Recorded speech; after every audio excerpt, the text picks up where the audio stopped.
மூசா கேட்கிறார், கடைசியாக சொர்க்கம் நுழையக்கூடியவனுடைய பாக்கியம் என்ன? அந்த அடியான் கடைசியாக வருவான். அல்லாஹ் சொல்வான், ஒரு சொர்க்கத்தை காமித்து, இந்த சொர்க்கம் உனக்கு நான் தருகிறேன். இந்த சொர்க்கம் எவ்வளவு விசாலமானது தெரியுமா? நீ வாழ்ந்த உலகம், அந்த உலகம் முழுவதும் ஒருவனுக்கு கரத்தில் நான் கொடுத்து அவனை மன்னனாக ஆக்கினால் அவனுக்குத்தான் முழு உலகம். இந்த உலகத்தினுடைய வைரம், இந்த உலகத்தினுடைய வைடூரியம், இந்த உலகத்தினுடைய அத்தனை மக்களும் அவனுக்கு பணியாளர்கள். அவன் மூச்சு விட்டால் தான் பேச முடியும்.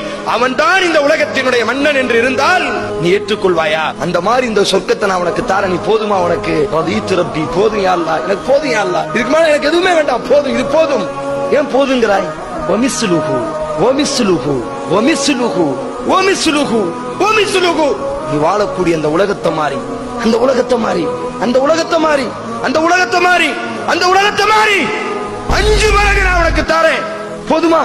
போதுமா? உன் உள்ள சமாதானம் அடையுமா? ரப்பி, போதும் யா அல்லாஹ், போதும் யா அல்லாஹ். ஏன் போதுங்கிறாய்? பேச பிடிக்கலையா? இந்த உலகத்தை மாதிரி 10 தாரே. போதுமா? போதுமா உனக்கு? ரப்பி, போதும். ஏன் போதுகிறாய்? எப்போது கேள், எப்போதுகிறாய், எப்போதுகிறாய் கேள்.